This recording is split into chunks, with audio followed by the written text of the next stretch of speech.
All right, taking everyone's ready. No edits, no filter. May 21st, take one. Okay. Our clapping is getting so much better. Love it. Okay. This is my cue. Okay. Go Hey, ahead, John. Big John. What do we do on No Edits, buddy? Talk about autism, sports, movies, and political matters. Well, it's funny you mention movies because we actually have someone from Hollywood on. Yeah. Why don't you introduce yourself? Sure, absolutely. My name is Brian Edwards. I want to say, first of all, thank you to Dieter and for everybody to have me today. I really appreciate it, guys, and enjoying this. I have been in the film and television industry for the better part of 18 years and have worked in both the TV side and the movie side, so as well as country music videos back in the day. So I've touched a little bit of everything. So We got a bunch of movie fanatics here, don't we? Yeah. Justin. Have you done cartoons? Oh, I've worked with cartoonists. I haven't done a cartoon show, so to speak, but I have worked with episodes that had animation in them, and we have worked with animators for those episodes. Y'all make cartoons on local channels, and where do y'all? Well, I mean, cartoons, there's massive cartoons out there, but for what I've done as far as with Spike TV and then now CBS, they're more live action, so we don't have a lot of cartoons. But I have worked with them before, and I love that process of here's a concept, here's a character design, and then they go away and a month later come back with a scene, and it's from a sheet of paper and an idea. It's great. So. What kind of awards you had with them? What kind of awards? I said, what kind of awards you had with them? Work.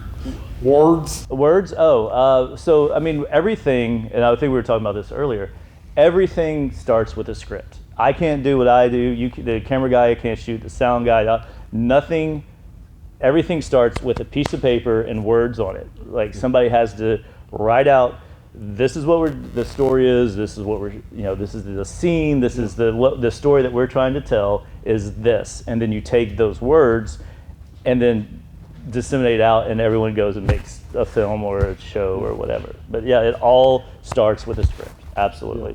So, the one thing I'm really curious about is how did Hollywood work during lockdown while the rest of us were in our houses? That is an excellent question, and it's actually a historic question. For the first time ever in Hollywood's history, it shut down during the lockdown. Even during World War II, Hollywood was still producing films. This was the first time last year that the industry as a whole actually shut down. So the answer is we didn't. In March of last year, I had a lot of sort of gigs lined up, and we were going to go shoot all these things, and then they just started getting delayed, and then they started going away, and then basically, like everyone else, they locked it down, and that was it. We just, for 8 months, nothing got made. Then one time Hollywood went on strike. They went on strike, but that was in 08 or 07 or 8, and there were still, the writers went on strike. Yeah. But there were people still shooting, and this was the first time during COVID, during lockdown, that the entire industry shut down. No movies, no TVs, no cartoons, nothing. It's never happened before. So one time they were showing reruns because Hollywood was on. Well, absolutely. There was no new content being made. Yeah. So all they had was the reruns. Yeah. And that was a scary time. I'll be honest with you. I mean, there were a lot of very talented people, obviously, in LA, and for the first time ever, no one is working, and you're just sitting around. I'm sure as a lot of you were just with no, there's nothing in front of you. Like there's no jobs, no one's shooting. You don't know when they're going to come back. You just have to sit in your place and just be there. And it was, it was a scary time for the industry, to be honest. It really was. I know there's a lot of TV shows. I know there's a lot of TV shows that didn't make it. That is very true. I was SWAT, the show that I work on, the CBS primetime show, was actually, and I want to make sure I get this right, I believe it was the first scripted primetime show back. We were essentially the first ones in August. Yeah. ABC, NBC, and HBO, I know for a fact, were watching us to see if we could shoot safely during COVID. We were kind of the guinea pig. And we were the first one in. We shot for the month of August. prove that we could do it safely, and then they start greenlighting shows. But to your point, several shows started back up, ended up having a COVID outbreak on set, had to shut back down, and several of those shows, the network or the producers just decided we're done. Like this is it. So there were. How did you do it safely? We had all of these COVID protocols that were, obviously they worked. We were essentially the first one to show in. We just wrapped up in April. We lost 0 days to COVID. There were like 9 other shows that started up, had to shut down, had to start up, had to shut down. We shot the whole time through, and a big part of it was consistent testing, breaking out the crews into what they called pods. So you had an A pod, a B pod, and a C pod. A pods, which was what I was part of, were the only ones allowed to be around the cast with their mask off. So we're all wearing masks, we're all wearing face shields every day. If you're an A pod, you got tested 3 times a week, every week for 8 months. my nose hurt, yeah, because they had the stick. But by doing that, cleaning everything, we had a COVID safety officer who their job was to look at how we were shooting things on set and trying to make sure that 6 feet of distance. Like, okay, we can't have more than 25 people on set at any time. Because there's just too many people within 6 feet of each other for too long. So it was keeping people distant. It was trying to shoot in open areas as much as possible, because ventilation is one of the keys to keep preventing COVID. So we just had just a list of protocols that CBS required for us to do. But then on top of that, we as a crew were trying to take care of each other too. I mean, we're sanitizing all the time. We're changing masks every 4 hours. We're, trying, if you and I were talking, we would talk, but we'd make sure we were at a distance of at least 6 feet. And, we'd put fans. Anytime we had to shoot interior, we would have a fan or a big AC unit to keep the air circulating. I mean, it was very, TV is already difficult to make. It was extra difficult to do it with all the COVID protocols. But again, we were the first ones in, and we were able to shoot an entire season of TV in the middle of a global pandemic, and we were really proud of that. We honestly were. Our whole cast and crew was really proud of that. So. Well, yeah. Well, here's one we could start off with. A fun question. Okay. Yeah. Did you actually grow up watching movies and TV shows? Oh, of course. I'm actually a classically trained drawer and painter. I went to the #1 art school in the nation, got my degree in illustration, my minor in photography. So creativity, images, pictures have always been a part of my life. I initially thought it would be in the field of drawing and painting. It's turned out to be in the field of moving pictures and motion pictures. But yeah, movies and TV were obviously a huge influence in my early days as growing up. I hired Brian to draw a painting for my wife, and it still sits in our living room. So that's right. That's true. That's absolutely true. So, but yeah, absolutely. I mean, I think most people that are in TV and film will tell you that, the inspiration to get into pictures was from an early age, from watching your favorite TV show or watching your favorite movie or having a favorite character. You get into this industry because you enjoy the creative process, the storytelling process. Now, I mean, obviously as a business, and one of my biggest pieces of advice is to anyone getting into it is you get into it for the fun and creativity, but you have to understand it is a business, it is an industry, and if you don't approach it that way, you won't have success. I mean, that's a real thing. There's money, budgets, deadlines. I mean, if you don't look at it as a business, it won't work. You can't just make cool stuff and then hope someone finds it, if that makes sense. Hustle. Gotta keep going and going and going. Yeah, but no, absolutely. From an early age, movies and TV were instrumental in, I guess, sort of being part of the creative process. So. Aside from the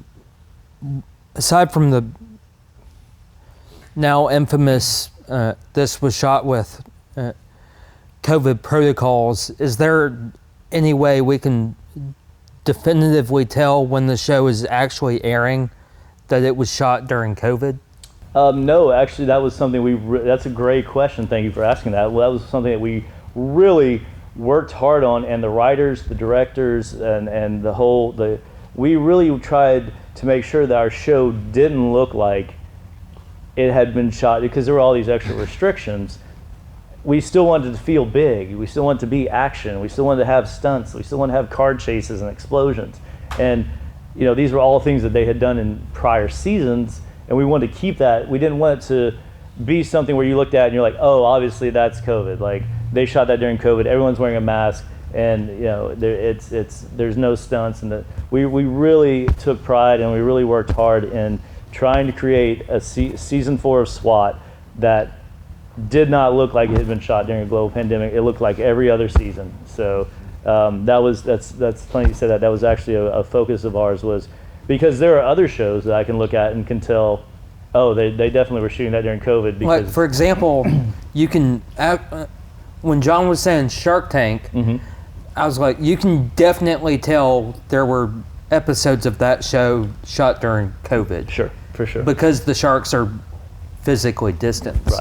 Right.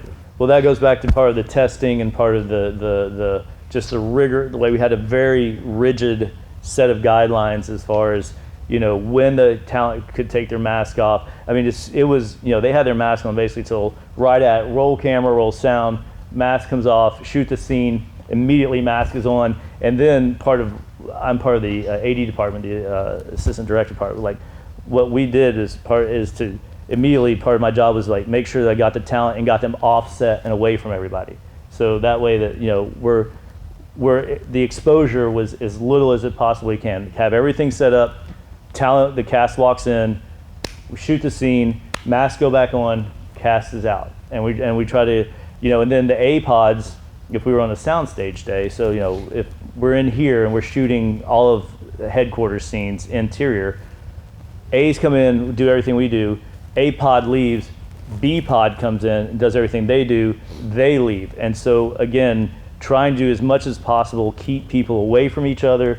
You come in, do your job, when you're done with it, you leave, then he comes in and does his part, when he's done, he leaves, and we just, as much as possible, try to keep everyone safely a distance from each other. So as an AD, what was kind of your job role? So the AD department, there's the camera department, sound, lighting. There's multiple departments in a large production like CBS.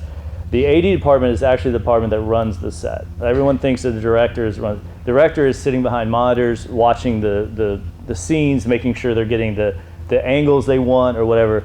The AD department, the assistant director department, we're the ones that actually have the 220 people on set that are part of camera or sound or lighting or set decorate or hair and makeup or props or whatever are coming to us and saying, okay, what are we doing next? Or this is what's happening next. We're changing this. The AD department runs the set and is the department that all the other departments look to know what's going on during the day. So I mean, that's what the AD department does. So. Did you AD before you ever directed, or what was the process? Actually, kind of did the other. I ended up producing and directing, and did a lot of country music videos, producing, directing that. Then went over to Spike TV and was a producer at Spike TV for 7 years on a wrestling show, and did directing there.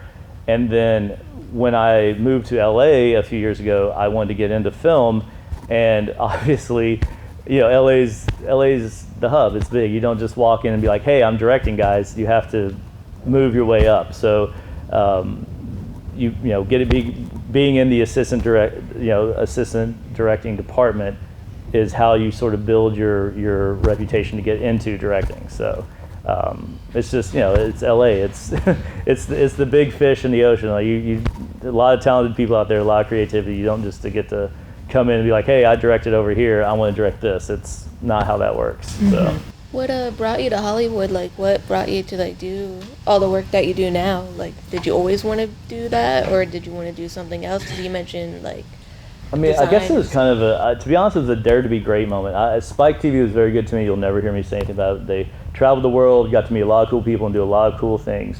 But I had been doing that for about 7 years, and was looking at it and going, I'm at a time and age in my life where if I'm ever going to go out to LA and take a chance and do it, now has got to be the time. So I, like I said, Spike was very good to me, but I basically I said thank you for the time. I put in my notice. I still own a house in Nashville, but I sold all my furniture, rented my house out, drove 3 days across the United States of America to LA, showed up in LA, it was like, here I am, let's figure it out.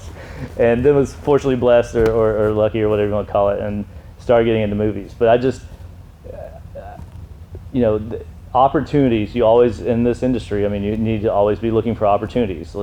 We are all, it's kind of interesting. I think this is one of the only industries where you are essentially working yourself out of a job always. Like as soon as you finish a movie or a show, you gotta go find the next movie or the next show because you've worked yourself out of a job. So, I just knew that LA was where, that going out, taking a chance and trying to do movies was something I wanted to do in my life, and I would have regrets if I had not tried. So That's something I noticed too, because there's an actor I follow, he's actually in LA too, and he's even said, like, during live streams and interviews, like, if he's not doing something, he's not working. So he's constantly searching for work. He's Correct. either reaching out to directors or screenwriters to do either voiceover work or to do cameos and things or to act in things. Because if he's not working, he's not doing anything. right, you're not making money. That's very true. So yeah, which is where the agents and the managers come in, because part of their job is to try to, like, if you're big time actress, like, and you've just finished a movie, you're not working, it's their job to try to find you that next thing. So it's you've got to hustle. You've got to be able to hustle. So.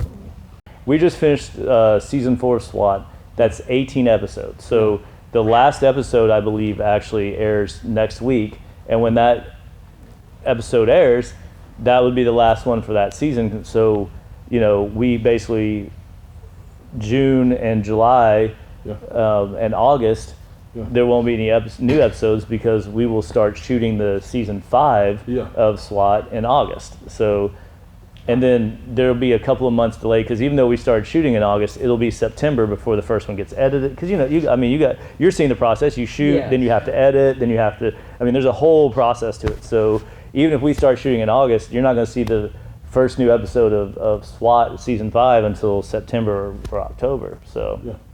But yeah, reruns is what they do when they've run out of, the new episodes. I've noticed Dustin and Pari have been really silent. I actually want to hear from them. Dustin, you got a question? Yeah, Dustin's a big movie guy. Have you worked on any other shows other than SWAT? Yeah, Spike TV. I was for 7 years. I worked on a show called Impact Wrestling. So think Hulk Hogan, Ric Flair, Kurt Angle, Jeff Hardy, Mick Foley, Kevin Nash. I mean, a lot of big wrestling names. I worked on that show for 7 years and got to travel the world. Tokyo, the UK, all over the United States of America, because we would shoot in different arenas all over so that was a great time, and I really enjoyed that. So. When you went to Tokyo, did you get to see New Japan's pro wrestling? I did. Stuff? Absolutely, we worked with some of those guys. So yeah. Did you get to meet Tetsuya Naito or Hiromu Takahashi and stuff? I believe I did, and I also Great Muda. I mean, who's like a legend over there. I mean, Tiger Mask. Yep. So got to meet. It was fortunately got to work with a lot of great names in the wrestling industry. So. Are you working on any other shows currently besides SWAT or? Well, SWAT just wrapped, so we just got done in April with that. I actually did for a week right after SWAT wrapped. I got hired to work on a comedy. It's Aquafina is Nora from the Bronx, I believe, or Queens. Nora from the Queens. Aquafina is Nora. So I worked on a Comedy Central show for a week or so, and then CSI Vegas, the original CSI, it's rebooting, and so I worked on that show for a week, and then when I got done with that, came home and I mean it's difficult to shoot, so everyone needs a little downtime. So I got done shooting with SWAT. Shot the Comedy Central thing, shot the first week of the reboot of CSI Vegas, and then I needed a break. I'll be honest with you. So I came home and we'll see friends, see family, and hang out for a little while. Okay. I think I have one more question. What movies have you worked on? I worked on a movie called Soul Custody that was in out of Colorado. It's a sort of paranormal thriller kind of movie. Then I worked on 3 that it's called TZW, Dallas, El Paso, and Hellfire. Those are action zombie movies. So it's big guys running around the desert with guns and helicopters and killing zombies, and so a great fun show, like fun movies. What's been your favorite place that you've gotten to travel to because of filming and stuff?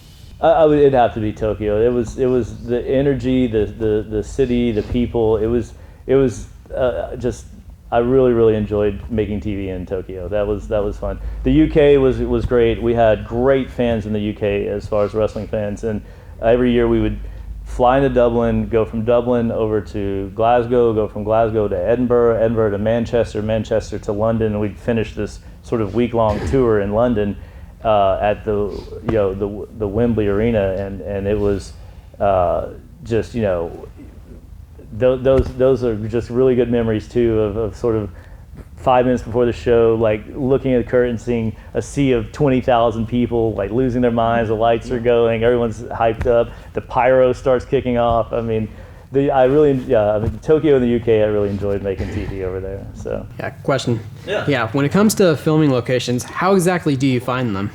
So there is actually, great question, there's actually a team, and it's called Locations, and they are location scouts. So if you're a producer and say, I want to shoot a warehouse, and I want to have a car chase through the warehouse, their job is they go out and they usually have a lot of connections, a big network, and this team will go out and start finding warehouses, and then they go and talk to the owner. Would you be willing to let us maybe they will, maybe they won't. If the owner says no, you go and find another warehouse, and you find somebody until it says yes, and then you fill out a lot of insurance paperwork and contracts, but essentially you get someone to say, yes, you can come and film at my facility, my building, and then once those contracts and permits have been signed, hey, we're ready to shoot. Let's bring in the crew and let's do it. So, but there's a lot of with everything, there's a lot of paperwork, and there's a lot of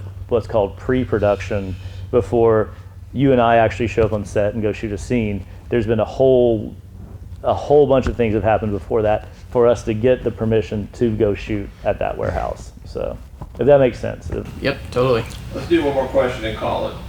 I was about to say one more question, and then we need to call it a wrap. Okay, all right. Well, hey, I'm enjoying this. Let's. I'm good with it.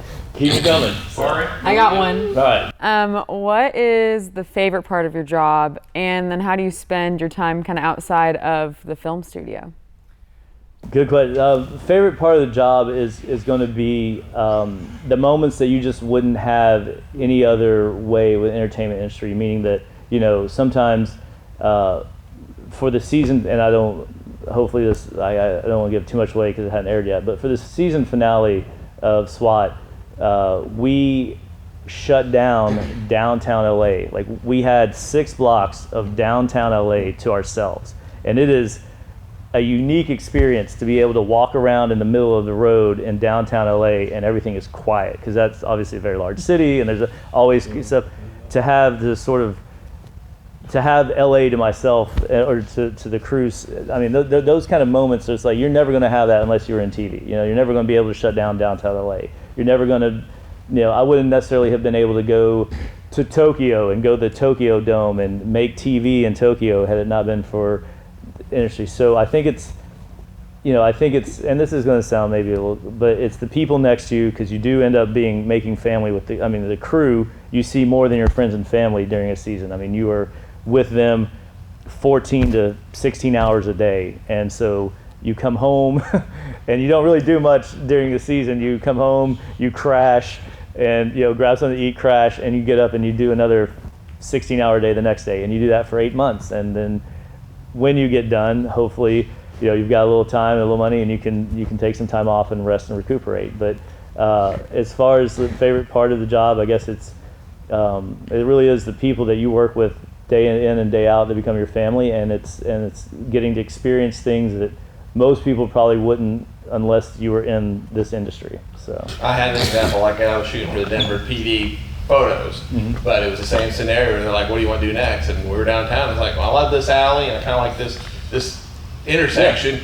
They get on the phone, and next thing you know, MTA buses are going different directions. That's your alley now. Yep. That's your street. Yeah, that's your street. That's your alley. Yeah. Yeah. So it's it's a. I love it. I think part of being in the industry. I know we got to wrap up. People that are in film and television are usually not people built for 9 to 5 jobs. Like, sitting in an office. I'm out of spots, 112 degrees, and I'm running around all day, and I'm hot. I would take that any day over sitting in an office for 8 hours in an air conditioning and being in front of a computer. I'm not built for that, and a lot of people that are in the crew are not those kind of people. We're out. We want to see, do, and experience. So, very cool. Speaking of rapping, we actually have a preferred way of wrapping up our episodes. Oh, okay. All right. I'm excited. Hey, John. Big ass taco. What? I mean, big ass taco. Yeah, we don't clap it. We just say big ass taco. Yeah, right? we don't clap. Big ass taco. There you Big go. ass taco. Big ass taco. It's Well, on. that's a wrap.